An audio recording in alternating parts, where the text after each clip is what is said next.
Welcome to the Napa Legal Podcast. I'm Frank DeVito, Senior Counsel and Director of Content at Napa Legal. I'm Mary Margaret Bush, Napa Legal's Executive Director. You're listening to the Napa Legal Weekly Podcast, where we explore religious liberty from the perspective of faith based nonprofits. This week, we have three key highlights. We're looking at the religious freedom rights of a Christian camp in Colorado, the free speech rights of educators and parental rights in Tennessee, and the restoration of a deplatformed Romanian Christian news outlet by Facebook. All right, well, let's dive in. So the first item is the summer camp in Colorado. I'm not going to try to pronounce or make sense of the name. I don't know, Mary Margaret, if you looked into this, but it's like a jumble of letters. I don't know how it's supposed to be pronounced. So it's a Christian nonprofit summer camp that has existed for decades in the state of Colorado. And it's interesting. It exists to bring campers to an encounter with Christ, but there are no specific requirements for a camper to be a member of a certain religion or really to do anything other than to agree to abide by the camp's rules. So pretty uncontroversial. Most camps have rules that you need to agree to sign up and attend.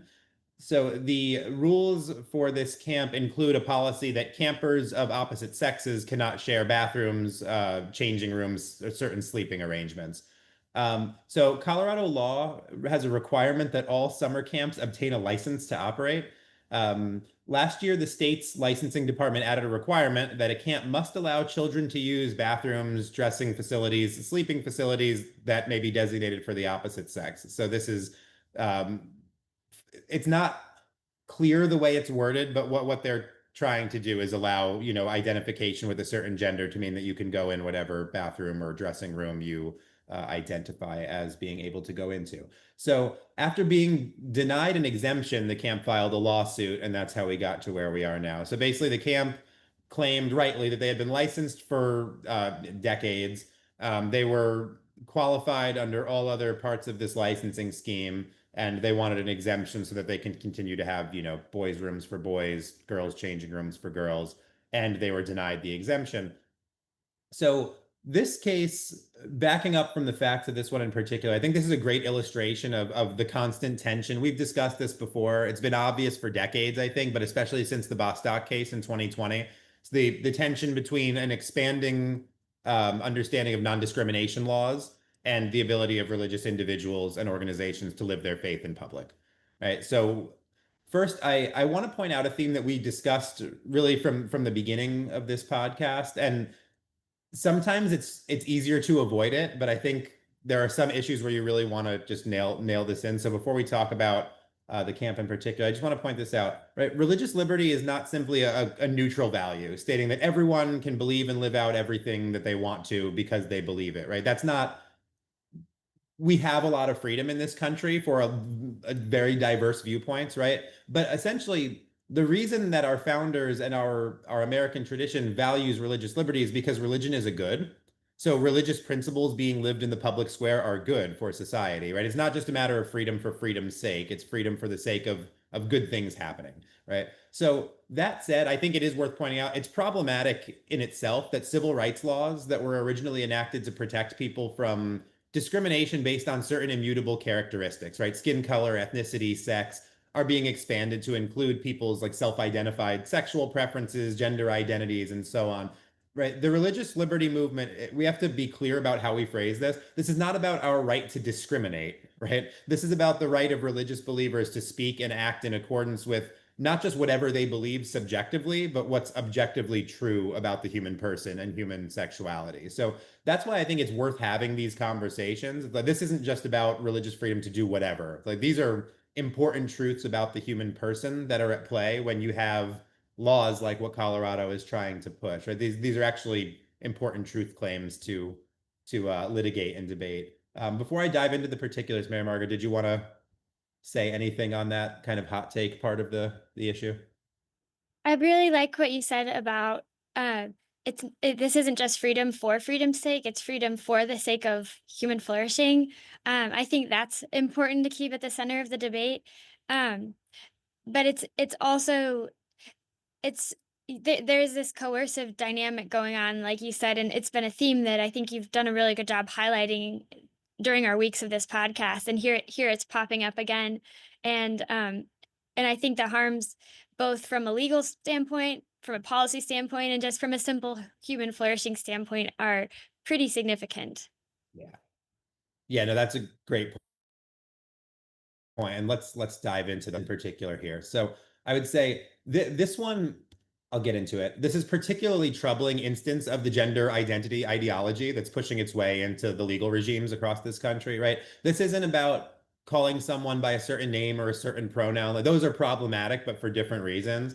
But this is about spaces that are quite logically and historically separated by biological sex, right? So boys and girls change clothes and use the bathroom in separate spaces because they are biologically different, right? This shouldn't have to be said. It's weird week after week to have to get on podcasts and say things that seem to be such common sense, right? And I will point out that even a lot of progressive non-discrimination statutes that have expansive protections for sexual orientation and gender identity and so on often recognize these single sex space exceptions to their non-discrimination laws. You know, they'll say you can't discriminate on the basis of sex, sexual orientation, gender identity, but that notwithstanding, it is not discrimination to have single-sex bathrooms or changing rooms. You'll often see that right in a statute. And I think it's ironic that, in fact, even Colorado recognizes this to a certain extent in its own non-discrimination laws. It's not as clear as in some other states, but it is there. In Title 24, it's 34-601 of the Colorado Code.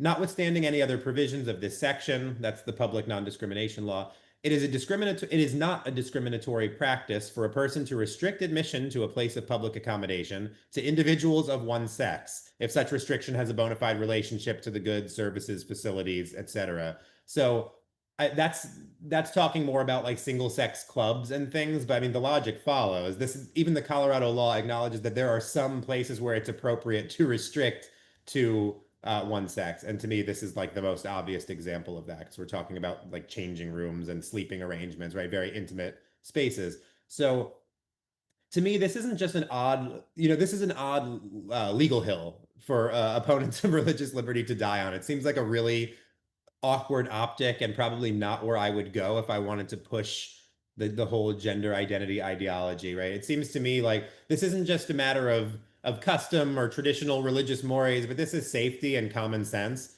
to have separate changing rooms and bathroom facilities and sleeping arrangements for members of each biological sex. And we've already seen the disastrous consequences. I won't name like particular ones, but most people listening to this probably can think of some of the examples we've already seen of the dangerous problems we end up with when gender identity ideology allows biological males into intimate female spaces like bathrooms. Right? There have been some terrible cases over the last few years. So again, common sense.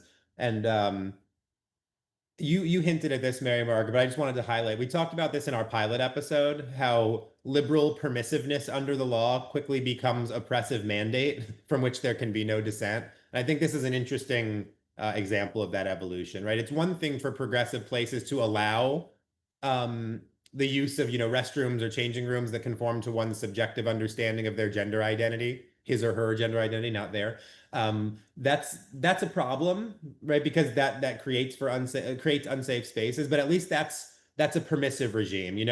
If store X wants to have single sex bathrooms according to biological reality, fine. If store B doesn't want to do that, wants to let you go to whatever bathroom you want, fine. That's at least like a permissive framework that I think is still a problem. But it's quite another thing to have a state licensing arrangement that mandates this choice in order to run a public program. So again, to kind of wrap up what should be common sense from my perspective, then I want to hear your thoughts, Mary Margaret. But I mean, if a Christian camp wants boys to use the boys' room and girls to use the girls' room, and it's a successful and upstanding camp in all respects under the law, and it just seems crazy to refuse to license the camp and prohibit it from doing something that contributes to the good of society because of a choice to have, yeah, a boys' changing room and a girls' changing room. It really is.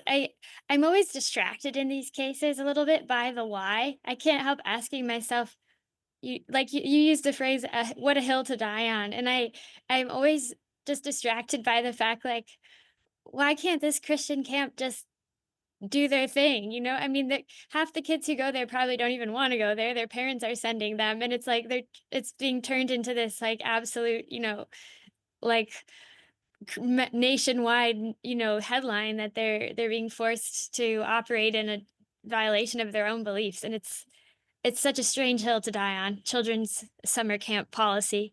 Um, I wanted to make the point too that you alluded to this, but putting aside for a moment the religious liberty implications, um, slightly insane that Colorado requires licensing for summer camps.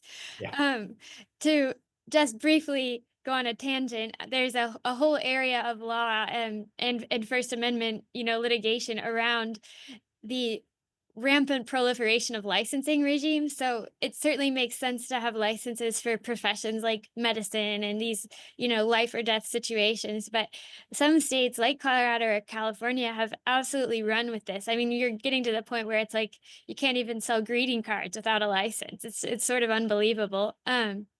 Probably licensing for summer camps, maybe it's not such a bad idea. Just to keep some level of, I don't know, professional threshold standards in place, but the professionalization of children's summer camps is something I certainly didn't see coming.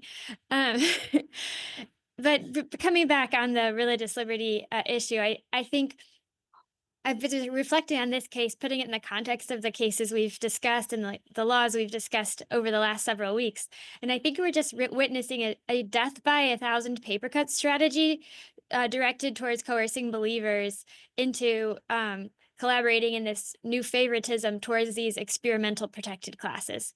Um, and in a way, full stop there. I mean, that's problematic enough. But I think looking at kind of the buy-in here, obviously not everyone, statistically, not everyone's going to be persuaded by the religious perspective here. Not everybody agrees in biblical sexuality or whatever kind of the camp's source of its policy is. But I think on the particular issue of, child sex changes, I would think that we would at least be able to reach some consensus looking at the empirical data, given that, studies in Europe have shown that this is at best an unsettled issue, but at worst decidedly harmful for minors. If it's just purely from a scientific standpoint, completely putting aside the question of truth. I mean, so there's a lot going on here. I don't know if I don't know your thoughts on that side of things, Frank, but just kind of putting this into the policy framework, like how do we even talk about this, Yeah, that's a good point. I think as we pivot into this Tennessee case, which is talking about some of these child gender identity issues, I will definitely have something to say on the especially what you described well as like some areas where there should be some common consensus, even aside from religious principles. So I think the next case will be a great opportunity to talk about that. Yes, it's a perfect segue into this Tennessee law we're going to look at, and just closing on the Colorado approach, which this, is, I think trying to coerce believers into being complicit in child sex changes is illegal, unconstitutional, and a bad policy. And so, fortunately, I have the privilege of highlighting a contrasting example. The Tennessee legislature recently passed a law that protects teachers, students, contractors, and all minor children who benefit from the law in schools from coerced speech on issues related to gender dysphoria and child sex changes. And it also protects parents from what are called like secret sex changes or secret transitioning, where schools will work with a minor on some aspect of transitioning without parental notification. And so, as I mentioned earlier, like kind of looking at public consensus on this issue, let's assume for argument's sake not everyone agrees on the religious dimensions of this. There's a lot of empirical support drawing seriously into question the prudence of child sex changes, particularly when driven by educational institutions outside the child's own family, who these institutions may have limited awareness of the child's history and context and needs. I've heard of examples where there were even children who were already in therapy where the course of treatment was being undermined and second guessed by school officials who are spending 20 minutes with this kid every week. I don't know. I don't know what their faculty to student ratio is, but it's probably not as good as the 2 to 1 that the child's going to get at home, ideally.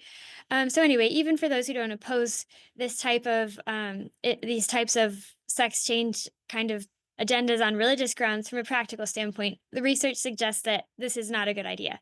And so I think laws like the one in Tennessee are very critical because Sometimes free exercise isn't an available defense. Someone's, they'll say, in all honesty, I don't have religious beliefs on this issue. I just think this is a bad idea.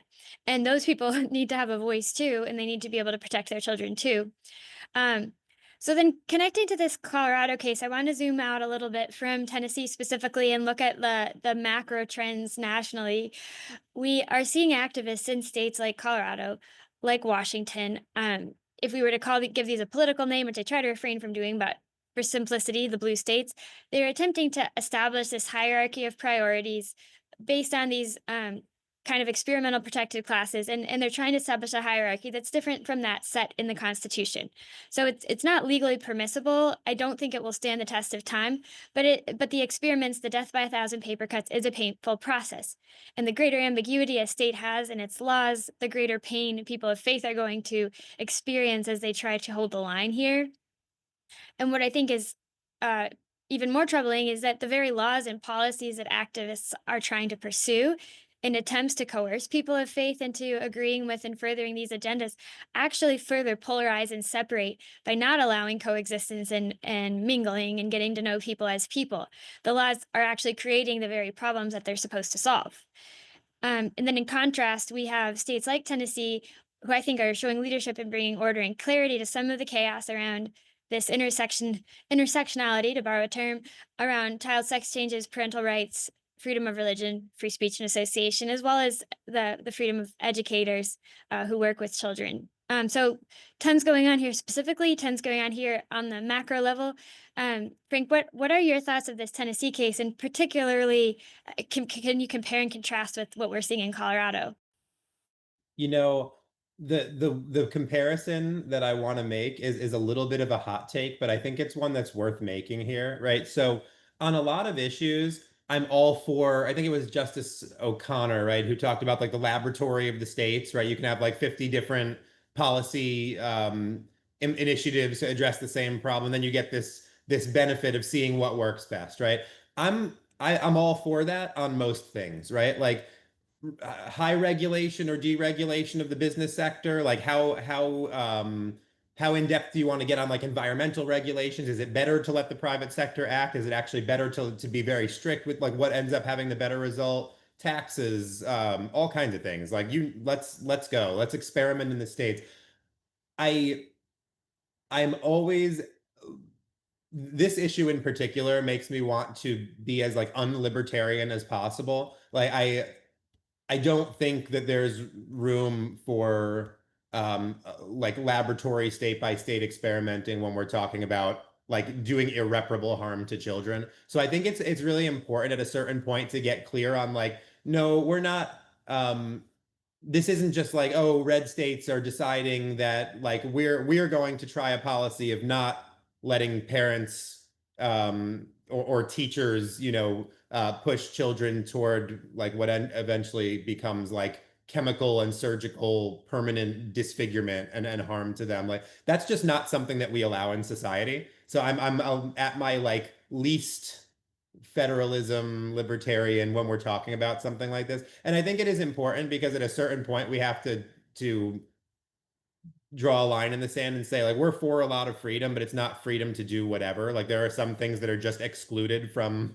a sane and healthy society, and I think this is one of them. So I know like Michael Knowles a couple of years ago, right, got in hot water for saying transgenderism must be eradicated from public life entirely. The whole ideology at every level needs to go, and he was like wrongfully charged with like calling for genocide of transgender people, which is obviously not what he was saying. But anyway, I think there's something to that, right? Like again, we should experiment and we should be very gracious and liberal in the proper sense with discussions and experiments in a lot of policies to see what works and brings us the most flourishing and prosperous society. But I think I have the least sympathy for it on this issue. Like, no, it's just not okay to like let biological boys use girls' bathrooms and changing rooms, and it's not okay, even in a very blue state, as you said, to like let teachers help minor children transition their gender without their parents knowledge. This stuff just shouldn't happen, period. um Maybe I'll stop there. Right. It's an interesting area to reflect on, like you said, Frank, because you look at I almost look at these issues kind of on two levels. There's the first level of, is it consistent with principle? You want to check in that box. I think there needs to be a second level, which is this a terrible idea? And there should be a check in, like there should not be a check in that box. It needs to be something needs to be consistent with principle, but and it needs kind of pragmatically to be a good idea, to be worth pursuing. And so certain things there need to be some guardrails around things if they're just that terrible of an idea. We don't really need to do a ton of experimentation before some guardrails need to be put in place for the good of society. So it's complex and worth reflecting on, and not easy, but yeah, very very important to navigate. Yeah, thanks for reining me in there. And to like conclude on this actual issue, it's like, yeah, this stuff should be uncontroversial. Like you said, these should be consensus builders when we're talking about minors and gender transitions and things. But in the meantime, the reality is the way that the media and public opinion has gone, it's not like a common sense consensus thing where 100% of people just agree that this is obvious. So in the meantime, hats off to states like Tennessee for saying, okay, well, in this state, we're going to protect common sense. Um, Good to see, and a really important thing because it tends to be a domino effect, right? When one state starts to do something that makes sense, other similar states of similar political persuasions tend to follow quickly. So it's good to see this. Let's finish off with we're going to change gears a little bit and talk about Facebook. So this is another important win in this, the little guy standing up against aggressions that could often just be, it's easier to let them go instead of fight them. So this is another little victory that we really wanted to highlight. So Facebook has been facing pressure from some users who had been kicked off, um, represented by Alliance Defending Freedom in this latest instance. So earlier this year, there were several pro-life advocates who were unceremoniously removed from Facebook, and then the accounts were restored. More recently, there was a newspaper, like Mary Margaret mentioned at the end, an online paper called the Romanian Tribune, which covers topics impacting Romanians throughout the world from a Christian perspective. They had several thousand followers, and in October of 2024, without any real explanation, uh, they lost their account. It went down. They were told by Facebook that they had violated the community standards. They lost like 80% of their website traffic after the Facebook account was suspended. And then Alliance Defending Freedom got involved, wrote a letter, and started fighting with Facebook. So I think this one's interesting because, for one, this isn't a constitutional issue, at least not directly. Right? Like, yes, this is about the principle of free speech, which is enshrined in the First Amendment. But Facebook's a private entity. It's not a state actor. Although the lines get a little bit blurred for, as we've seen over the years, when there is clearly cooperation between like intelligence and law enforcement agencies and social media, it gets a little murky. But that being said, it's more or less a private entity, so they're not bound to afford people all the protections found in the Bill of Rights like a government is, right? Um, so this is about viewpoint-based censorship and particularly about Facebook's terms and conditions. So there's a lot going on here. In this case, the Romanian Tribune had its page taken down because it apparently violated the community standards. But when they were notified of that, they were not notified about what community standards they had actually violated. So they had like a little button they could click to say appeal, but they didn't really know what they were appealing because it was unclear what they had done wrong. So ADF's main argument here on behalf of the Romanian Tribune is not that Facebook violated the First Amendment, but that they didn't deal with the Tribune in good faith or in conformity with their own standards. And I think interesting factual note here, the argument that Facebook was not dealing in good faith with the Tribune is, I think, bolstered by the fact that right before the Tribune's page was removed, I think it was the last article they published on the Facebook account. It was an article critical of John Kerry for advocating state-directed censorship of social media. So it's obviously it's hard to prove that like this was the but for cause, right? They did this and then they were pulled down. But the optics look like, right, the Tribune stood up against censorship on social media, and then they were promptly censored on social media. So it's it's kind of an interesting story the way it all went down. It's encouraging to see, right, the little guy with good help from good folks like Alliance Defending Freedom. stand up to something oppressive, again by a big company and to win, right? Like the debanking that we talked about a few weeks ago, the censorship of the professor at the University of Louisville. I think we talked about a couple weeks ago. It's important to set these precedents, not legal precedents, in appellate cases, but public opinion precedents to let companies know that, you know, if you're going after very clearly one viewpoint, a conservative viewpoint or a religious viewpoint, and you're clearly targeting people, people are going to stand up, even though it's inconvenient, it's expensive, it's time consuming, it's hard on one's family. It's great to see that. So good to see that the Romanian Tribune and the Alliance Defending Freedom took this on and won. And then one thing I just want to say, as a kind of like unsettled political legal thing that I think is going to need more attention in the coming years. There have been murmurings about it, but it really hasn't been dealt with. Censorship on social media platforms, it's legally complex, has not been fully resolved, but it's a big problem unique to social media companies, right? So yes, granted, a private company does not have to abide by the First Amendment, right? A newspaper or a magazine, they don't have to promote viewpoint neutral free speech and publish articles they disagree with, right? That's the right of a private entity. That's great. The First Amendment is, though, meant to protect free speech in the public square, right? So the public conversation, especially on politics and religion and all the hot stuff, is supposed to be free from discrimination in the public square, local parks, sidewalks, the town square, the commons, right? That's important. That area is what's supposed to be protected at the highest level by the First Amendment, right? If you're in the town square, if there's like an amphitheater, right, and you want to talk about politics, you want to talk about religion, this is the place for that discourse. And if the government steps in and says this view but not that view, that's where First Amendment protection is at its highest, right? Granted, social media companies are private entities, but we live in a digital age where everyone communicates through social media, right? They're privately owned, but social media is de facto the public square. It's a really murky problem. I'm not saying there's an easy answer, but the reality is if Facebook and Twitter and all the other social media companies can are private actors and can technically disfavor certain viewpoints, then somebody who holds that certain viewpoint can essentially be excluded from expressing their viewpoints in the public square. And again, I know it's not technically a public forum, but we treat it like it is, right? Like everybody and their brother is on social media, and that's where people are talking about politics and religion and all this stuff. So again, I don't have a legal answer. I'm not saying Facebook should be treated as a state actor or the town square, but I think it is something that needs to be dealt with because people don't talk in the public park; they talk online. And when that's not a First Amendment protected zone, we're in uncharted territory here. That's such a good point, Frank. And I want to echo your words in commending ADF for continuing to do the work to bring consensus in these areas where, like you said, it's not necessarily litigation world, but it's still an important area of public life where attention is arising between people of faith, the people of viewpoint, and something that is de facto a public square.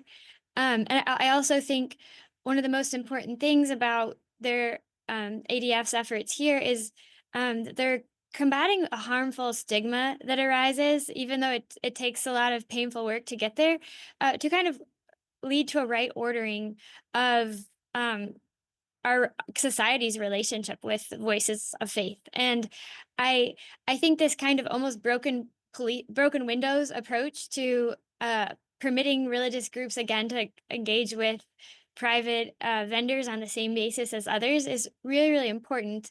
And we've kind of normalized a bit of bullying toward Christian voices from communities of faith.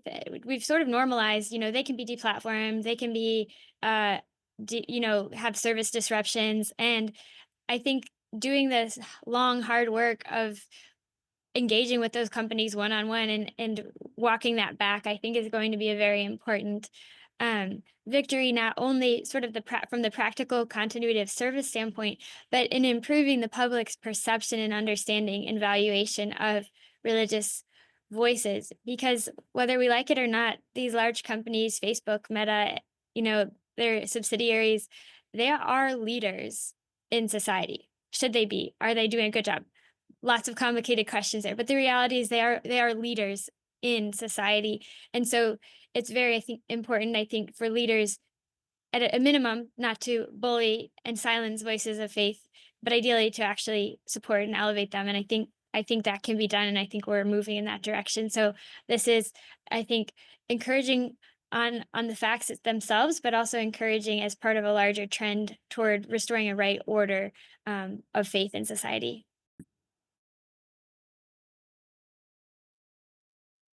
Yeah, I think I'll let you have the last word on that.